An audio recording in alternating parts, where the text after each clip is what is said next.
started, I'd like to take this opportunity to wish everyone a very Merry Christmas. Thank you. Merry Christmas. Likewise. And back at you. This is great. Yep. And we are live.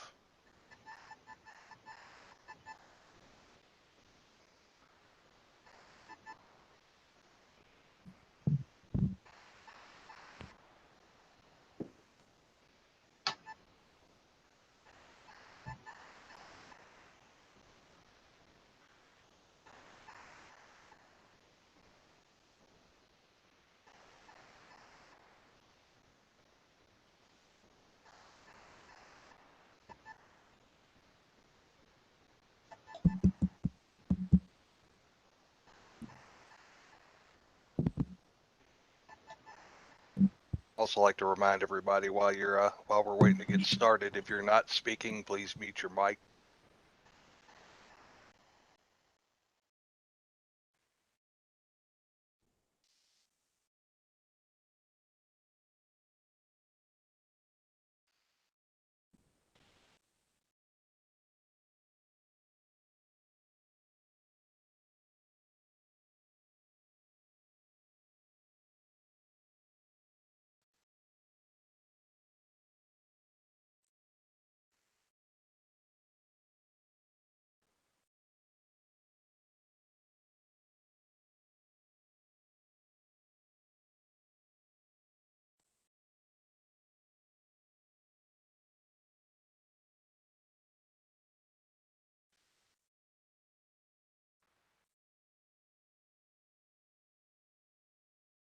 All right. I see it's 7 o'clock on December 13th. This is the regular monthly meeting of the Prospect City Council.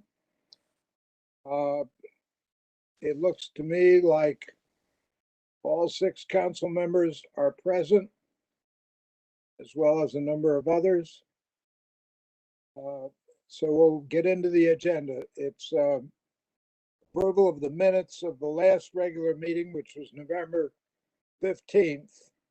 And draft of those minutes was distributed last Wednesday. Are there any suggestions for additions or corrections? I move the approval of the minutes. Second? I'll second. Moved and seconded. All in favor, say aye. Aye. Aye. Opposed? Ayes have it, and those minutes are approved. Next agenda item is the mayor's update. Just a few things. The 2 major things on the agenda tonight are, 1, the report from our auditors who are here to present their findings and to answer any of your questions. And next, then, the report from the engineers who are working for the city conducting the safety study of US 42, and we will probably be hearing from them. Second, I can report that based on the end of November report from the city's accountants, we are operating well within the budget so far this year. Third, the land swap that was authorized a couple months ago by this council has now been completed. So the city now owns the 3 acres located up Delhaven Road.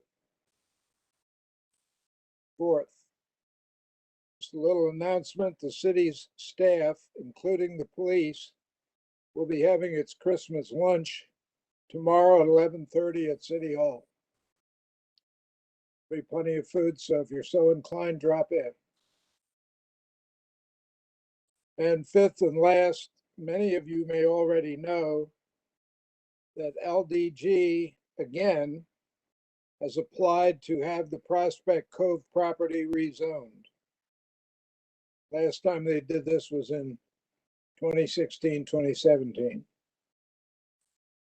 The whole process that we went through back in 2016 and 2017 will start over again.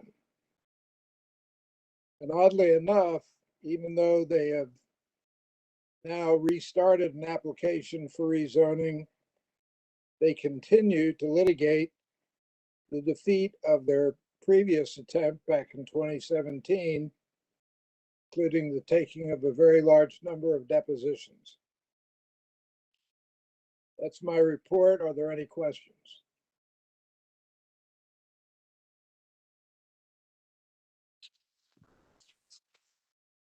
All right, next on the agenda, if I can find it.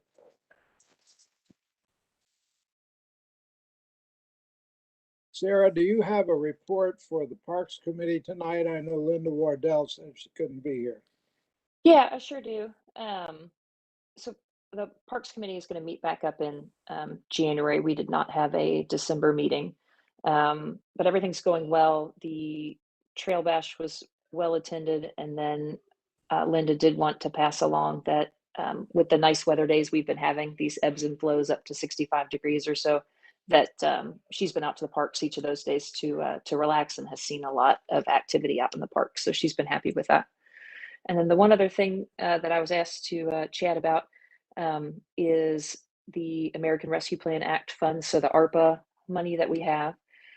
So right now, we do have, through the services that we signed in with through KIPTA, $72,241.83 worth of reimbursable funds.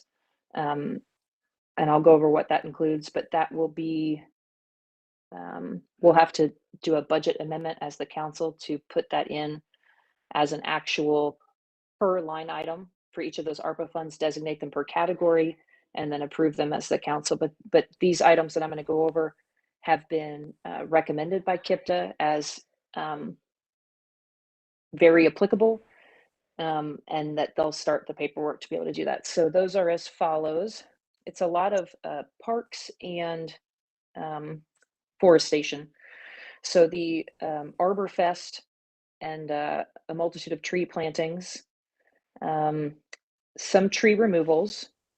There's a Milestone has done a little bit of work on some surveying of Little Hunting Creek Park in terms of elevations and whatnot.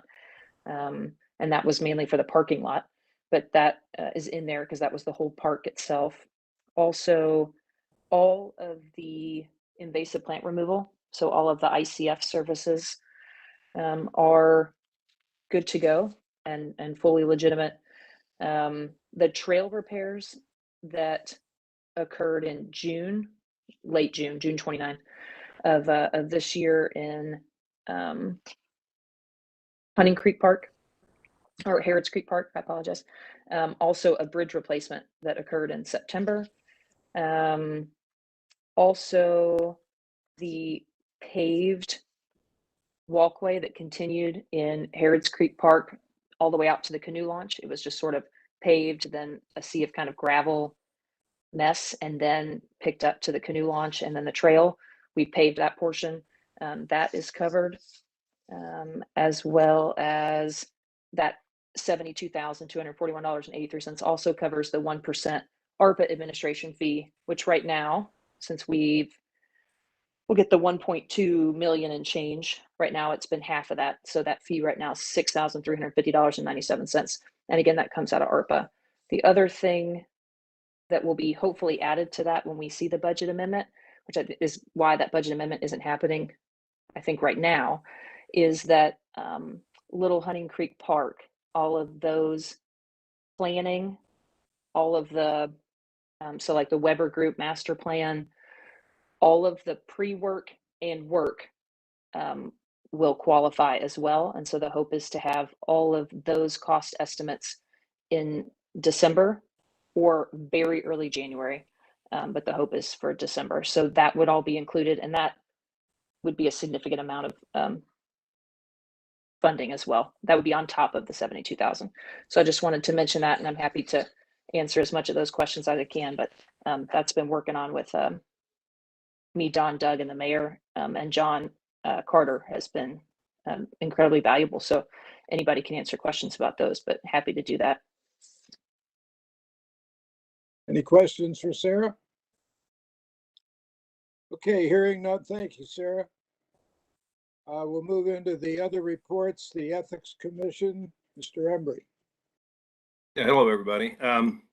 Couple of things. First of all, we're coming up on the end of the year, first of next year, and financial disclosure forms will be sent out around, early January. They will be due first business day in March, or no later than the first business day in March. I need to remind everybody, please read the instructions. We get a lot of silly little omissions, errors, because people don't read the instructions. Second of all, and it's on the agenda later, the reappointment of Gordon Costley as a full member of the commission. He is an attorney, and he was appointed when we rewrote the Chapter 38 dealing with ethics. When I approached him earlier in the fall, he said, well, he would continue, but he's in Florida through the winter and some of the fall. So he felt like it would be better if he would be replaced. We started looking, and John Simpson indicated he would, who is also an attorney, would be happy to take that position. And then one day after the agenda went out, it seems he read the Chapter 38 and noted that he has formally declared his residence in South Padre Island, Texas. And so he didn't feel he was qualified. And so I quickly scrambled at the last minute and went back to Gordon and said, well, I thought we had you off, but we're not going to be able to do that. Can you stick around? So he indicated he would. And, and John Simpson is not going to do it. I did indicate to Gordon that, if we could find somebody else in the meantime, we would work something out. So right now, as it stands, I'm still on the commission until the end of next year. Gordon will be a 3-year appointment, and Dan Culbreth his term will end at the end of 2023. So, and we still have no alternate member, which I'd very much like to get together. I've got a possible, but I'm not ready to make that announcement yet. That's where we stand right now. Any questions? All right, none. Thank you, John. Lee, the Fire Station Board report, please. Lee Tucci, Yes, I'm here. we have your report. Yes, the Forest Station Board will have its regular monthly meeting tomorrow at 2:00 via WebEx. And certainly all the current attendees are invited. Also tomorrow, the Forest Station Board planning projects will be happening, about 17 trees starting at Harris Creek Park at 9:00 in the morning with a memorial tree for Jeff Stovall. Other things that have been going on during 2021, a total of 28 trees on the city land, including the 17 I just mentioned. Also includes 3 memorial trees. We started a new canopy tree program, which so far hasn't gotten any trees out, but we're going to try again in the spring. Various members put together 4 articles and e-blasts for the city newsletter and e-blast system. We gave out 45 trees for the Arbor Fest, and we've required remediation of dozens of hazardous and declining trees on private and city property. Current effort right now, we're working on preparations for filing application for Prospect's recertification as a tree city. We expect to receive that recertification as the city has met all the requirements.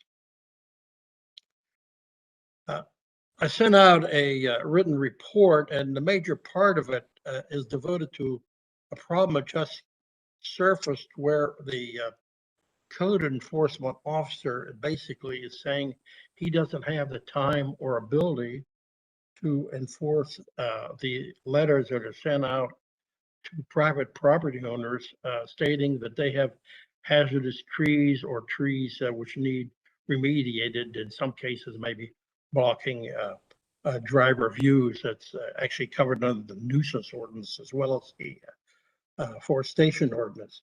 But this is a big problem, and it's a little surprising because our arborist had just issued a written report covering 15 notices that were sent out since last summer, reporting which were done and which were not done.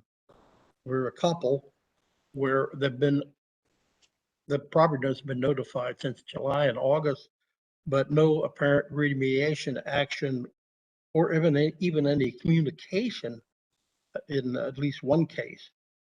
So this has created a situation where the city is aware of a hazard, but has failed to enforce the remediation.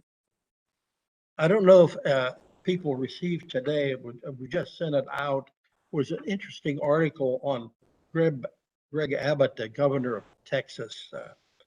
I don't know how many people were aware that he pretty much has to use a wheelchair. How did that happen? Well, as a young man, he was jogging with another friend of his, and an oak tree fell on them, causing permanent damage to his leg, okay? Requiring him to use a wheelchair ever since.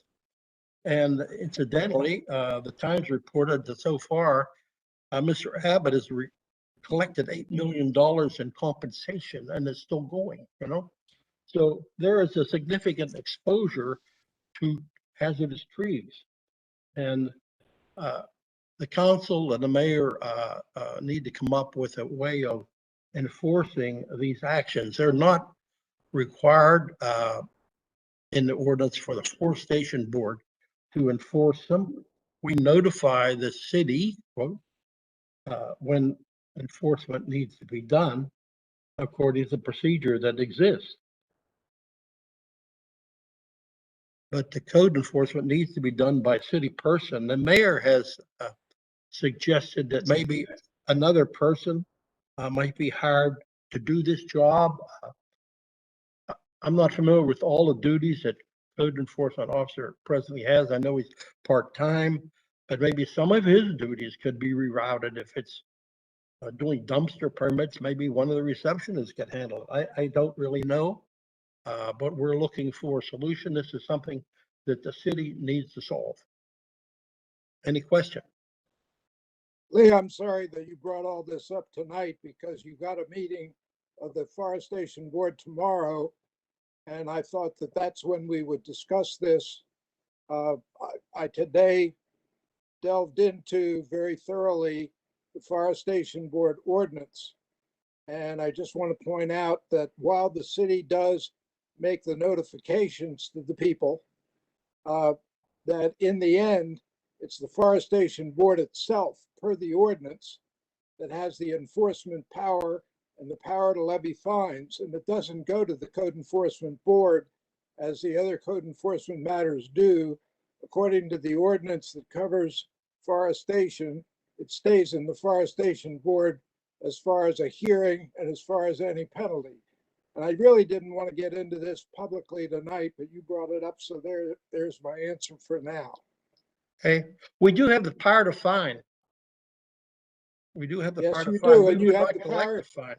And if you cite somebody or we cite them for you and they object, that objection doesn't go before the code enforcement board. It goes before the entire city council. Yes, that's right. So they're just entirely different functions. Okay, I'm getting a little bit worked up. Are you through, Herb or Lee? Yes, I am. Unless there's any other comment, question. The next item on the agenda is the US 42 Safety Study Update. Herb Schillefer. Okay, thank you, Mayor. Tom Springer with QK4 is the project manager, and he's on this WebEx, and he's going to give the report. Go ahead, Tom. How are you doing? I'm great. Thank you all very much for having me on here tonight. Herb asked, let me know the meeting was moved up, which is a great move in the holidays here. So I do have some slides I can share. Where we are in the overall process is in the data collection and analysis phase, where we have collected a lot of traffic data, crash data. We had a road safety audit that some of you anyway, participated in.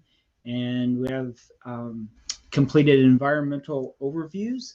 And we also have a public engagement survey that is out and very active right at the moment. So is it okay if I share my screen here?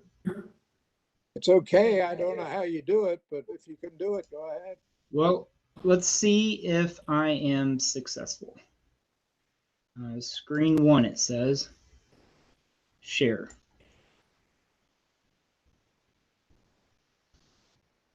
So are you seeing? Yes. Do you see a video, or do you see a white screen that says study scope? Oh, I see a video. Okay. Well, it's a still, it's a photograph. Let's see your watch. entire desktop. That's full. There we are. Hold on. So this is a computer simulation that we've developed of data that we collected, and the purpose of this video is to calibrate our model to represent the data that we, our cameras and other equipment picked up in the field. This is not the worst case hour. This is just a calibration hour to show that our model is representing actual data. And as we move forward and consider alternatives, we can take that data that you see there on the screen there at Fox Harbor and is that Fox Harbor? At Timber Ridge, sorry. And then let's say if we looked at a roundabout or some other different turn lanes or something, then we can push that data through an alternative design of that intersection. And so that's where we're headed as we move forward and analyze this information. As you can see, the cars are driving over trees, so that's just because we have the aerial photograph underneath this computer model. So I wanted to show everybody that as one of the tools we'll be looking at using as we move forward and look at alternatives. So I'm going to, that's pretty much the end of that video, but I have some other information here, and I'm hoping you see the study scope. Where we are right now is, sorry? I said yes. Okay. The bold line here is we're analyzing existing conditions to identify improvement options, and where we will be moving is to examine short and mid and long-term options for improving safety and traffic in the corridor. And then we will screen those based on the needs that the leadership team feels are the most important. Obviously, engage the public and stakeholders throughout the process, and then deliver a report. So I just have a few slides I want to share. We did some drone footage. That drone footage was also used to enter data into that model that you saw. Several of you participated in a road safety audit where we had a bunch of high-vis vests and a small group of people walked the corridor and made comments. And these slides are a summary of those comments. There were a lot of excellent comments. I tried to capture all the points without being redundant and making these maps too busy to actually digest. But I will walk through all of this information with the leadership team and the local officials team at our meeting coming up next week. We have collected the crash data. It's just a snapshot of that data. I don't really intend to dive into it today, but we'll dive into it in our next meeting. I'm just letting everyone know that it's kind of information we are studying. We did send out a public survey on SurveyMonkey on November 22nd, and it got a whole lot of traffic, like a lot of surveys, that first green bar, and then it tapered off. And then this last few days, it got really busy again.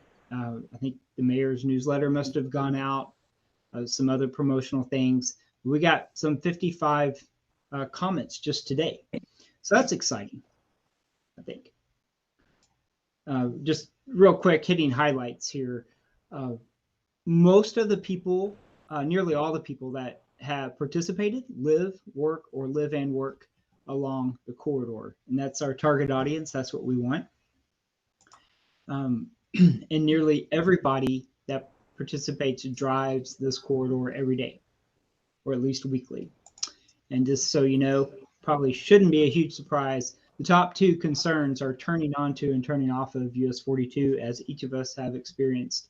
And then lighting is also a top concern. We also have an online crowdsourcing map where the public can drop a pin and zoom in and out, and it's an engaging map. Some of you maybe have participated in this, and point out specific locations. This is just a screenshot of one person's comment where they recommend install street lighting. So those are all the slides that I have. I just wanted to let you know that we've been busy collecting information and are moving forward. Hope to have the local officials meeting. It's probably going to be after the first of the year, given the holidays. But we got a good list of people to invite to that. Tom, this is Herb. Let me ask you, I saw that 351 responses on, you've been involved in a lot of planning studies. Would you consider that a pretty positive, that people in Prospect are very interested in this safety US 42? Absolutely. I think that's a huge number. That's a great response. There's some studies we've done having 100 people or whatever. A lot of people are unengaged, but no, I think that this group in Prospect is very engaged and very interested. And I'll say that after where they fill out the questions that I showed you the answers to, where they live and how often they drive, then it was time for open responses. And there were some very thoughtful and insightful comments. And very professional, I say. Most people, agree that there are problems and things could be better, and they want to share and they want to be heard, and they appreciated the opportunity to share their comments. And talk about, or you mentioned other studies. Sometimes people just rail on whatever, and it can be kind of rude behind a username and password, say whatever they want. But I found the input to be very insightful, and I think as we dive into it, you will too. Thank you, Tom. Anything else from Tom or Herb? Thank you again. Okay, I'm going to sign off then and let you all have your meeting. Thank you, Tom. You bet. Thank you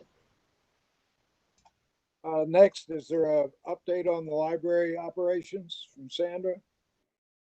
I just want to indicate that our last book sale was closed out last Friday. And thanks to the incredible volunteers that we have, the biggest book sale and the biggest packing up took place in record time. I'd like to personally thank the people that were involved. As you know, we have not had a sale because of COVID. And so we were dealing with somewhere between 3 and 4 times the normal amount of books that we literally had thousands of books. Anyway, I'd like to name the people because you'll recognize the names.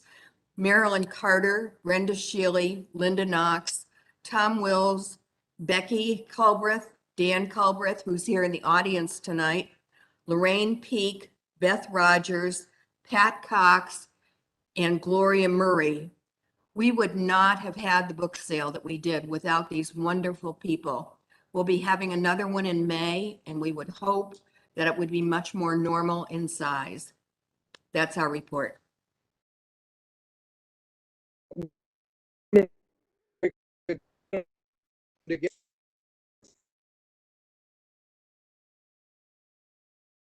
Actually, you're breaking up, and while you're breaking up, I want to indicate that I made a mistake, and one of the other volunteers who's helped a lot and done an incredible job is Carol Fulcher.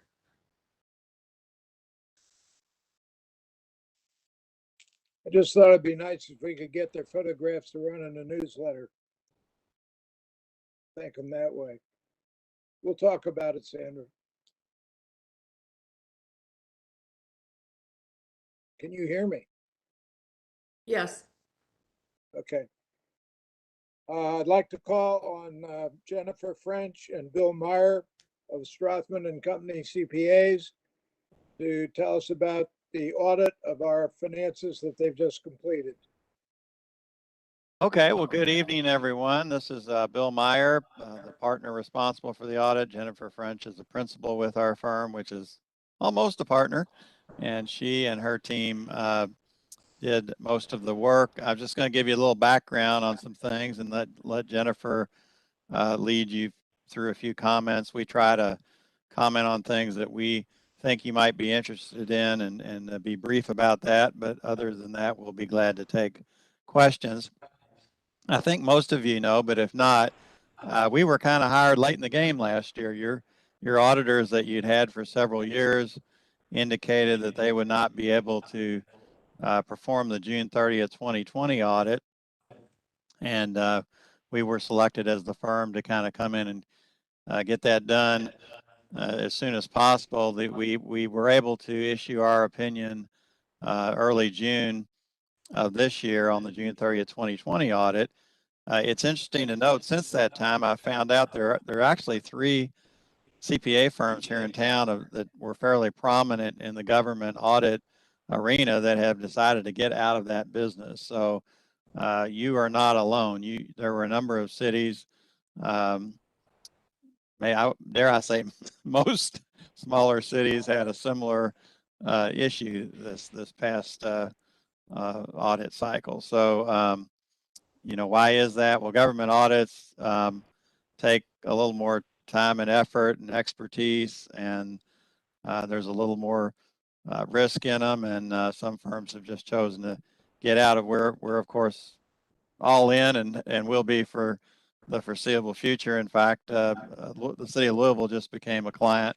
They had been a client for 13 years, and they just hired us back this past year. So, and we do that city as well as Lexington and some others. So we're really glad to have you guys as a client be able to serve you. So this year's audit, the June 30th, 2021 audit, obviously went quicker.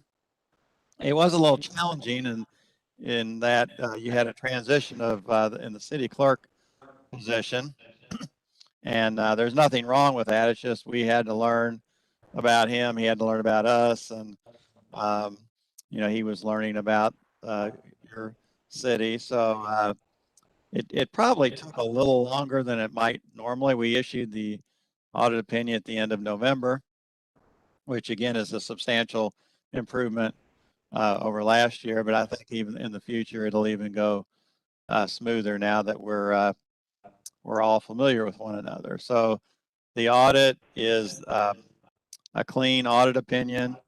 In our world, that's called an unmodified audit opinion, and that is what you want. I will say that the government financial statements are ridiculously long and hard to understand. So that's not uncommon. The people that promulgate government auditing standards, you might have heard me say this before, make about $450,000 a year each up in Washington or wherever they are. So they to keep their jobs, they have to keep adding more and more accounting standards. So that keeps us in business, and keeps them in business. Jennifer, anything? So Jennifer, what were you going to kind of cover with the council?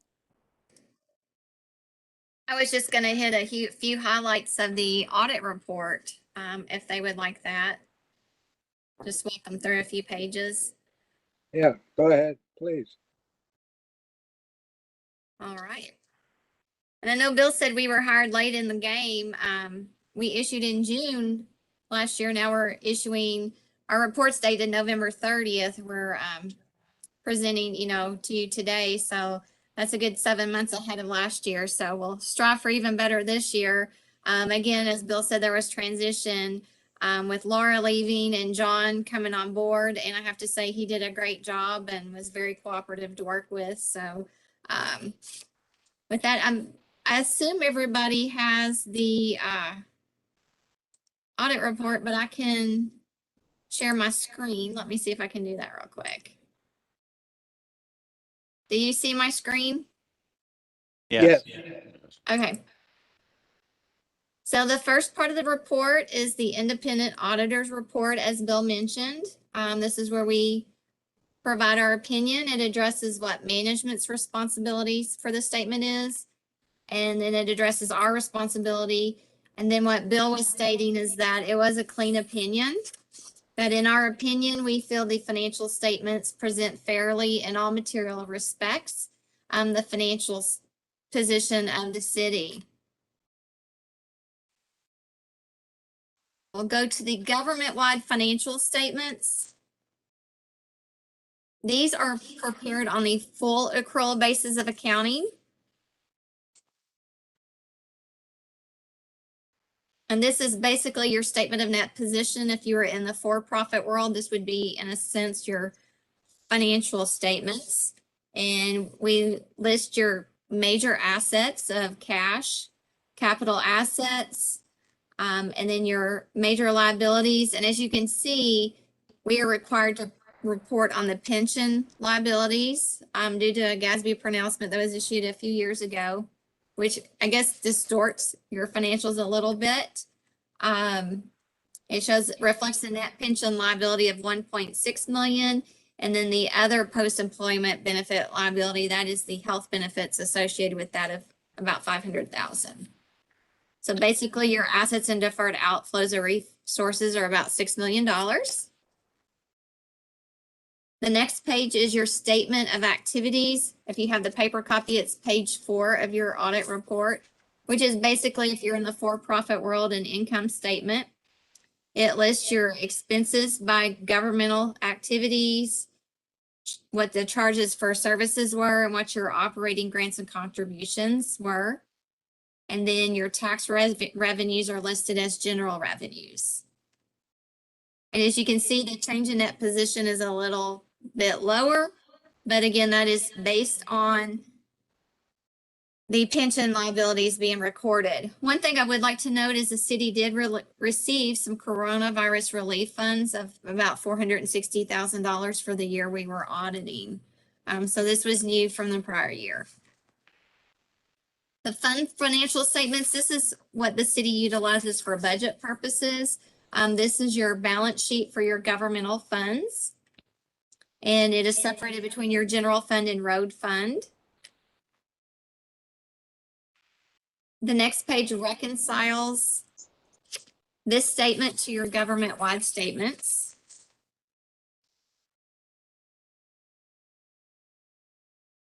The next statement on page 7 is your statement of revenues, expenditures, and changes in fund balance. This would be your income statement for a for-profit. Again, this is modified accrual, so it does not include the pension liabilities. And as you can see, the net change in fund balance which are more or less be your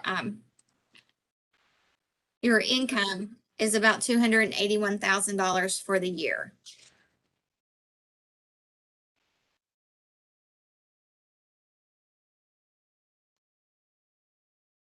And after that is the notes to the financial statements.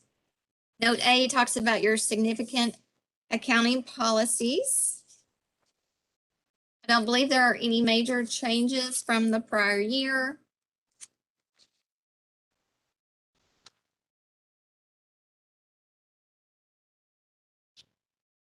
Looking through my copy to make sure. Note C shows the breakout of what comprises your accounts receivable. Note D is your capital asset detail and activity for the year.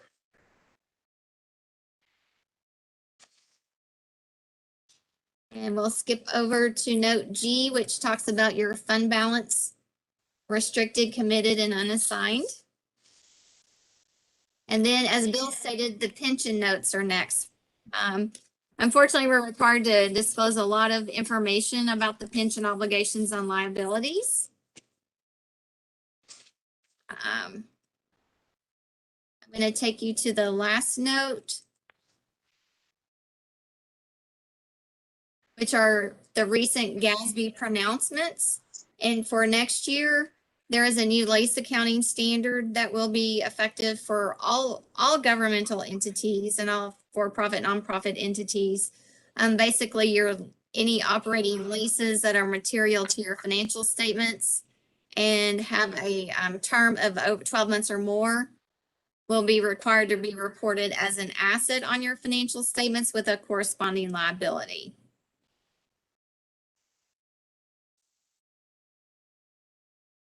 So with that, I think that is the highlights. And we can, if there's something I did not cover that you would like me to, that is fine. If not, we can open for questions. Yes, hi, this is Greg. Can you hear me okay? Yes. And Jennifer or Bill, whoever, I have two questions. First of all, excellent report. And thank you very much. On the front page, and this is just so I can understand the verbiage that you used here, under the useful lives of capital assets. So I think I get what happened, that management's estimates of the useful lives were looked at, but it sounds like what you did is to recalculate that based on a random sampling. Am I wording that right? Some sort of a random sampling? Is that what you mean by that last sentence? It says the estimate was reviewed and recalculated on a sample basis in determining that it is reasonable in relation to the financial statements taken as a whole.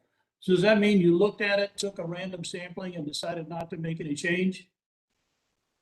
Yes, I think that's what You didn't Well, recalculate it. pardon? You did not recalculate it. We kept it the way we were. We didn't propose any changes. Yes. Okay, I'm sorry. Thank you. Yeah, And per then, our yes. recalculation, we agreed with what was calculated, basically. Okay, thank you so much. And then under other matters, I don't know, all of a sudden I've gotten really interested in OPEB. I didn't even know what it meant about a month ago. But so I know you didn't really look at any of the RSI, that's the required supplemental information. So can you just kind of elaborate a little bit for me on what that means under other matters? Where you say that our procedures consisted of inquiries of management, but you go on to say that you really didn't audit the RSI and do not express an opinion. Can you kind of elaborate a little bit on that, please? Because that's a big ticket area there, 35. Yeah. So that's common, by the way, in every governmental financial statement you look at. It'll have similar wording. So I will tell you that the OPEB, which is other post-employment benefits, and the pension numbers that are in the RSI actually come directly from the actuaries at the state. So even though we don't audit it, if you trust the state, which everybody uses those numbers that they publish, I mean, those are their numbers, and we tied them out. So they, I can't say they're audited, but they essentially are as good as if again, assuming the state data is accurate, which they have a firm, external CPA firm, Jennifer, I believe, looking at those calculations also. Okay, thank you. So you're really just double checking what the state said and kind of going, is what you're saying there. Yes, but I mean, they're the experts. They hire actuaries to actually compute, every governmental organization throughout the state's share. And then again, they hire an external CPA firm to actually review the work they've done before they send it out. So we've never had any problem with the state data on your organization or any organization. Jennifer, Thank you so much. how Thank many you. clients do we have that use that data? Probably 15 or 20 or more. Correct. Yeah. It's like it's a retirement fund at the state level. It's called a cost sharing multiple employer plan that you guys are a member of. And we kind of look at what the city's head count is this year versus the prior year and the amounts of the liabilities for the current year, the prior year, and see if there were significant fluctuations. And again, that both of those liabilities are actuarially computed. They aren't, on one hand, they're not real liabilities in the sense that you don't have to write a check for them tomorrow. The way they turn into real liabilities is your pension costs keeps going up and up. So over the years, you're going to be funding that liability, but we'll all be, unfortunately, gone from this earth before it's probably satisfied. So Thank you so much. Any other questions for our wonderful auditors? Well, hearing none. Bill, Jennifer, thank you so much.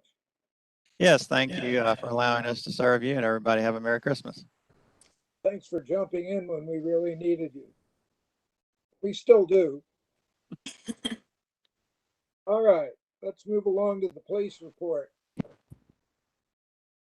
I don't see any policeman, but I think he's there. Yeah, he's here. Yeah, he's here. Okay.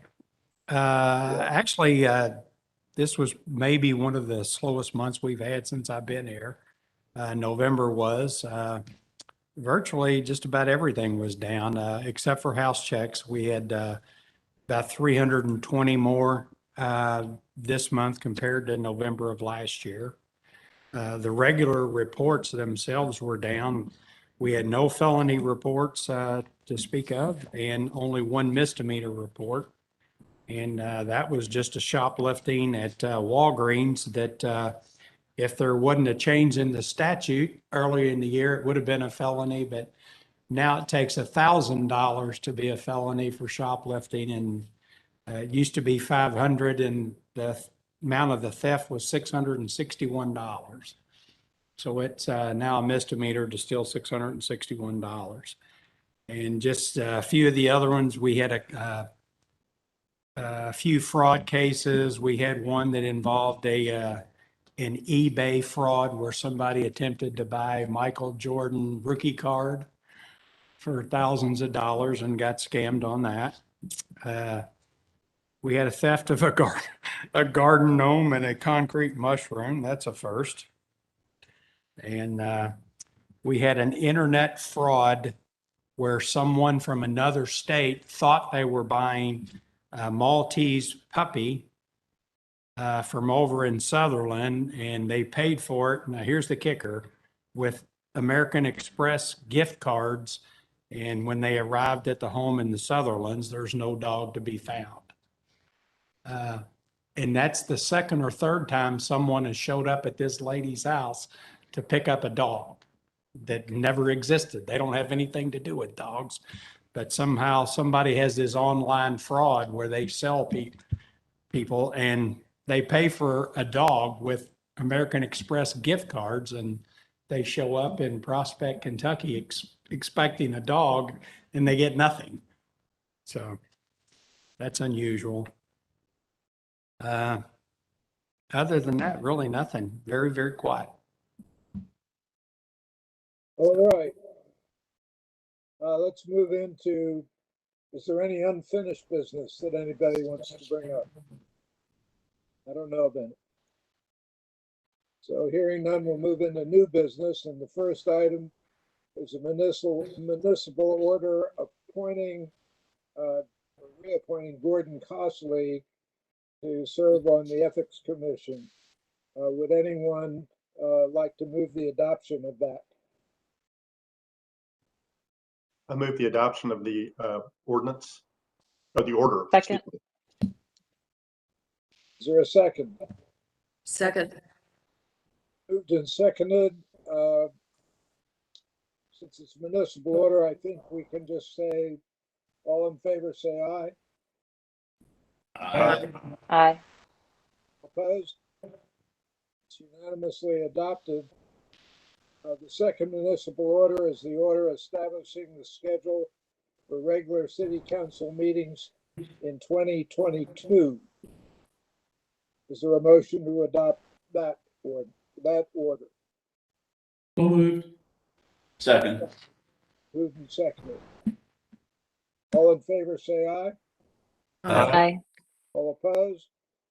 Ayes have it again unanimously, and that is also adopted.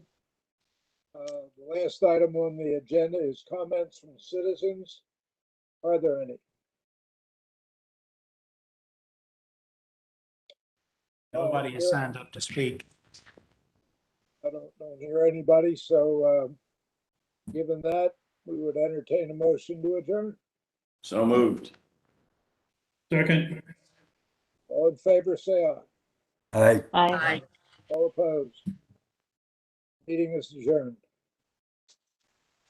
Thanks, Mr. Colbreth, for coming. We can't see you, but thank you for coming to the meeting. Thanks, everybody. Good night, everybody.